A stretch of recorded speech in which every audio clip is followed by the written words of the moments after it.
ഇപ്പോൾ ഈ വെടിക്കുട്ടുപുര സ്ഫോടനമുണ്ടായ സ്ഥലത്തെ സമീപത്തെ കുളത്തിൽ ഇപ്പോൾ സ്കൂബ ടീമിന്റെ പരിശോധന നടക്കുകയാണ്. ഫയർഫോഴ്സിന്റെ സ്കൂബ ടീമിന്റെ വിപിൻ സി വിജയൻ അവിടെ നിന്ന് വിവരങ്ങളുമായി തത്സമയം ചേരുന്നുണ്ട്. വിപിൻ, ഈ പരിശോധനയിൽ എന്തെങ്കിലും കണ്ടെത്തിയിട്ടുണ്ടോ? വിപിൻ, ഉന്മേഷ്, പരിശോധന ഇപ്പോഴും നടത്തിക്കൊണ്ടിരിക്കുകയാണ്. ഈ മുണ്ടത്തിക്കോട് ഈ സ്ഫോടനമുണ്ടായതിനോട് തൊട്ട് ചേർന്നിട്ടാണ് ഈ കുളമുള്ളത്. അപ്പോൾ ആ കുളത്തിൽ ആരെങ്കിലും ചാടാനോ അല്ലെങ്കിൽ എന്തെങ്കിലും മൃതദേഹാവശിഷ്ടങ്ങളോ ഒക്കെ ഉണ്ടാകാനുള്ളൊരു സാധ്യത തള്ളിക്കളയാൻ കഴിയുകയില്ല. അതുകൊണ്ടാണ് സ്കൂബ ടീം ഈ രാത്രി തന്നെ ഈ ഇത്തരത്തിലൊരു തിരച്ചിൽ നടത്തുന്നത്. ഒരു മുങ്ങി തപ്പൽ നടത്തിക്കൊണ്ടിരിക്കുകയാണ്. കാരണം ഈ ഒരു തൊട്ട് ചേർന്നിട്ട് തന്നെയാണ് കുളമുള്ളത്. ഇതൊരു ചെറിയ കുളമാണ്. അതിൽ പായലും ചണ്ടിയും ഒക്കെ ആയി അത് അങ്ങനെ കിടക്കുന്ന ഒരു കുളമാണ്. അപ്പോൾ അതിലേക്ക് ഏതെങ്കിലും രീതിയിൽ ഏതെങ്കിലും ഒരു മൃതദേഹാവശിഷ്ടമോ അല്ലെങ്കിൽ ആരെങ്കിലും ചാടാനൊക്കെയുള്ള ഒരു സാധ്യത തള്ളിക്കളയാൻ കഴിയുകയില്ല. അതിന്റെ ഭാഗമായിട്ടാണ് ഇപ്പോൾ ഇവരുടെ പരിശോധന തകൃതിയായി ഈ ഒരു മേഖല കേന്ദ്രീകരിച്ച് നടത്തിക്കൊണ്ടിരിക്കുന്നത്. ഇത് ഈ ദൃശ്യങ്ങൾ കാണുന്നത് നമുക്കറിയാം. ഈ പ്രദേശത്തെ ദൃശ്യങ്ങൾ കാണുന്നുണ്ട്. അതിനോട് തൊട്ട് ചേർന്നിട്ട് തന്നെയാണ് ഈ കുളവും ഉള്ളത്. ആ ഒരു ഭാഗത്തേക്ക് നമുക്ക് ഇപ്പോൾ പ്രവേശനമില്ല. കാരണം എത്രത്തോളം ഈ വെടിക്കോപ്പുകൾ പൊട്ടിത്തീർന്നു എന്നുള്ളതിനെ സംബന്ധിച്ച് ഇപ്പോഴും ഒരു വ്യക്തതയില്ല. അത് എത്ര അളവിലുണ്ടായിരുന്നു എന്നുള്ളതിനെ കുറിച്ചും അറിയുകയില്ല. അതുകൊണ്ട് തന്നെ അകത്തേക്ക് ഇപ്പോൾ പോലീസ് ഉദ്യോഗസ്ഥർ ഉൾപ്പെടെയുള്ളവർ കയറുന്നില്ല. അത് പൂർണ്ണമായും കെട്ടു എന്നുള്ള ഒരു ഔദ്യോഗികമായിട്ടുള്ള ഉറപ്പ് ലഭിച്ചതിന് ശേഷം മാത്രമായിരിക്കും ഉദ്യോഗസ്ഥ സംഘം ഉള്ളിലേക്ക് കയറുകയും അതിന്റെ പരിശോധന നടത്തുകയും ചെയ്യുക. ഒരു പക്ഷേ ബോംബ് സ്ക്വാഡ് ഉൾപ്പെടെയുള്ളവർ വരികയും ആ പരിശോധന നടത്തുകയും ചെയ്യും. അതിനു മുൻപ് ഏതെങ്കിലും രീതിയിലുള്ള ഒരു രക്ഷാപ്രവർത്തനം ഇനിയും നടത്തേണ്ടതുണ്ടോ എന്നുള്ളതിന്റെ ഭാഗമായിട്ടാണ് ഈ സ്കൂബ ടീം ഇപ്പോൾ തൊട്ടടുത്തുള്ള ഈ കുളം കേന്ദ്രീകരിച്ചുകൂടി ഉള്ള പരിശോധനകൾ നടത്തുന്നത്. 2 പേരാണ് ഇപ്പോൾ മുങ്ങിത്തപ്പിക്കൊണ്ടുള്ള ഒരു പരിശോധന. അതിലെന്തെങ്കിലും ഇതുമായി ബന്ധപ്പെട്ടിട്ട് മൂന്ന് പേർ ആണ് ഈ പരിശോധന നടത്തുന്നത്.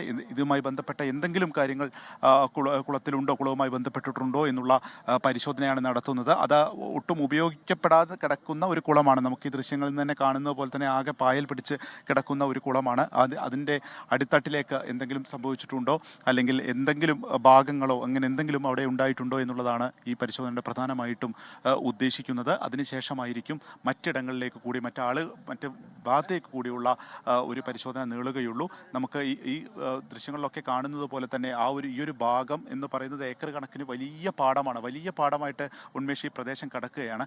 അതിൻ്റെ ഒരു സെൻട്രലായിട്ടായിരുന്നു ഈ തിരുവമ്പാടിയുടെ ഈ വെടിക്കോപ്പുകൾ മുഴുവൻ ഉണ്ടായിരുന്നു, ഈ വെടിപ്പുര ഉണ്ടായിരുന്നത്. അതിൻ്റെ പല ഭാഗങ്ങളിൽ നിന്നും ഇപ്പോഴും പുക ഉയരുന്നു എന്നുള്ളതാണ് നമുക്ക് ദൃശ്യങ്ങളിൽ നിന്ന് കാണാൻ സാധിക്കുന്നത്. അത് കെട്ടോ ഇല്ലയോ എന്നുള്ളത് പോലും അറിയില്ല. ഇവിടെ എത്ര പേരുണ്ടായിരുന്നു എന്നതിനെ സംബന്ധിച്ചൊരു വ്യക്തതയില്ല. അവർ എവിടെയുള്ളവരായിരുന്നു എന്നതിനെ സംബന്ധിച്ച് നമുക്കറിയില്ല, അല്ലെങ്കിൽ ആരായിരുന്നു എന്നതിനെ സംബന്ധിച്ച് അറിയില്ല. അങ്ങനെ ഒരുപാട് കുടുംബങ്ങൾ ആശങ്കയിലും തീയിലും ഒക്കെ കഴിയുന്ന ഒരു സമയം കൂടിയാണ്. ആരൊക്കെ ഇതിൽ ഉൾപ്പെട്ടിട്ടുണ്ട് അല്ലെങ്കിൽ ആരാണ് മരിച്ചവരാരാണ് എന്നുള്ളതിനെ സംബന്ധിച്ച് പോലും അറിയില്ല. ലഭിച്ച മൃതദേഹ അവശിഷ്ടങ്ങൾ ആരുടേതാണെന്ന് അറിയില്ല. അതും ഒരു മൃതദേഹമായി തന്നെ അത് കൂട്ടുകയാണെങ്കിൽ തന്നെ അത് ആരാണ് എന്നതിനെ സംബന്ധിച്ചും ഇപ്പോൾ ഒരു വ്യക്തതയില്ല. അങ്ങനെ വലിയ രീതിയിൽ ഒരു നമുക്ക് കണ്ണിലാകെ ഒരു പാട കയറുന്ന പോലുള്ള അത്രയും അവ്യക്തതയായിട്ട് നിൽക്കുകയാണ്. ഒരു വലിയ ദുരന്ത മുഖത്താകെ പകച്ച് കേരളം നിൽക്കുകയാണെന്ന് നമുക്ക് പറയാം. അതുകൊണ്ട് തന്നെ ഇതിനൊക്കെ നമുക്ക് ഉത്തരം ലഭിക്കേണ്ടതുണ്ട്. ആരെല്ലാമാണ് മരിച്ചത്, ആരൊക്കെ ഇവിടെ ഉണ്ടായിരുന്നു, അതിൽ രക്ഷപ്പെട്ടവരാരൊക്കെ തുടങ്ങിയിട്ടുള്ള പല ചോദ്യങ്ങൾക്ക് ഉത്തരം ലഭിക്കേണ്ടതുണ്ട്. പക്ഷേ അതിനൊക്കെ അകത്ത് കയറുകയും പരിശോധനയും വേണം. ഫോറൻസിക്കിൻ്റെ പരിശോധന ഇന്ന് രാത്രി ഉണ്ടായിരിക്കുകയില്ല. കാരണം ഈ വെളിച്ചക്കുറവ് ഒരു പരിമിതിയാണ്. അതുകൊണ്ട് തന്നെ നാളെ രാവിലെ 6:30 ഈ ഫോറൻസിക്കിൻ്റെ പരിശോധന ഈ മേഖലയിൽ നടക്കുമെന്നുള്ളതാണ് അറിയിച്ചിട്ടുള്ളത്. മറ്റെന്തെങ്കിലും ശരീരഭാഗങ്ങളൊക്കെ ഉണ്ടെങ്കിൽ അതിന് വളരെ സൂക്ഷ്മമായിട്ടുള്ള ഒരു പരിശോധന ആവശ്യമാണ്. അതുകൂടി നാളെ അതിരാവിലെ മുതൽ തന്നെ തുടങ്ങും എന്നുള്ളതും അറിയിച്ചിരിക്കുന്നു. ഇപ്പോൾ സ്കൂബ ടീമിൻ്റെ പരിശോധന വൈകിയും തുടരുന്നു എന്നുള്ളതാണ്. ഇനി കൂടുതൽ പേർ ഈ ഒരു പരിശോധനയുടെ ഭാഗമാകും എന്നുള്ളത് കൂടി മനസ്സിലാക്കുന്നു. ഉന്മേഷ്, വിപിൻ സി വിജയനാണ് ഇപ്പോൾ മുണ്ടത്തിക്കോട് വിവരങ്ങൾ നൽകിയത്. അവിടെ ഈ വെടിക്കെട്ടുപുറയിലാണ് സ്ഫോടനം ഉണ്ടായത്, എല്ലാം കത്തി നശിച്ചത്. അതിന് സമീപത്തെ കുളത്തിലാണ് ഇപ്പോൾ ഫയർഫോഴ്സിന്റെ സ്കൂബ സംഘം തിരച്ചിൽ നടത്തുന്നത്. അത് ഇപ്പോഴും തുടരുകയാണ്.